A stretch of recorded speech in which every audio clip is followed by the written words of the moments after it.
আসসালামু আলাইকুম গাইস। আজকে 10 তারিখ জুলাই মাস 2026 সাল। এখন সময় হচ্ছে 6টা 20 বাজে, প্রায় সন্ধ্যা। আমি আছি আমার আনারসের বাগানের যে রাস্তা সেখানে। এ পাশে হচ্ছে আমার আনারসের বাগান, আর এ পাশেও। আমি বৃষ্টির মধ্যে এখানে সন্ধ্যাবেলা আসছি। মোটামুটি ভালোই অসুস্থ, 3 দিন যাবৎ ভিজার কারণে ঠান্ডা লেগেছে, হালকা জ্বর আছে। তারপরে ওই সন্ধ্যার সময় আমি এই বাগানে কেন আসলাম আপনাদেরকে সেটি জানাচ্ছি। সেটি হচ্ছে, এই সময় এই রাস্তা দিয়ে আমাদের এলাকার রাখালেরা গরু নিয়ে আসে। প্রায় প্রতিজনের কাছে প্রায় 20-25টি করে গরু এখান দিয়ে আনার সময় বৃষ্টির কারণে রাস্তার মধ্যে অনেক কাদা, সেজন্য রাখাল এবং গরু উভয়েই এই আনারসের বাগানের ভিতর দিয়ে যাওয়ার চেষ্টা করে এবং নতুন নতুন রাস্তা তৈরি করার চেষ্টা করে।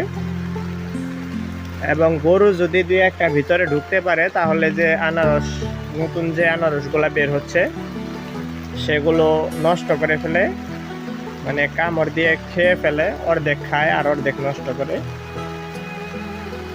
এখন একটা আনারস চাষ করতে প্রায় 20 থেকে 25 টাকা খরচ হয়। ওইটা পরিপক্ক হওয়ার পরে 50 টাকা বাজারে খরচ বাদে বিক্রি করা যাবে।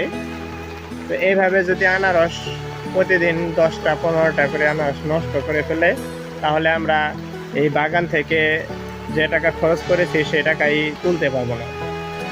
তাই কষ্ট করে অসুস্থ অবস্থায় আমি এই সন্ধ্যার সময় বাগানের পাশে এসে দাঁড়িয়ে আছি। ভালোই বৃষ্টি পড়তেছে আর এখানে প্রচুর মশা। আপনারা তো হয়তো বা হাসতেছেন। আসলে রোদে পুড়ে বৃষ্টিতে ভিজে এই আনারস যখন চাষ করি তখন খুব কষ্ট হয়, পরিশ্রম হয়। এখন যদি ওই আনারসগুলোই 2-1 দিনের বৃষ্টির কারণে গরুয়ে নষ্ট করে বা মানুষে নষ্ট করে ফেলে, তাহলে এর থেকে দুঃখের বিষয় আর কিছু থাকবে না। এই জন্য আর কি আমি এই বাগানে এসে দাঁড়িয়ে আছি। বৃষ্টির কয়েকদিন আমাদেরকে কষ্ট করতে হবে, তা না হলে এই বাগান থেকে ফসল ঘরে তুলতে পারবো না।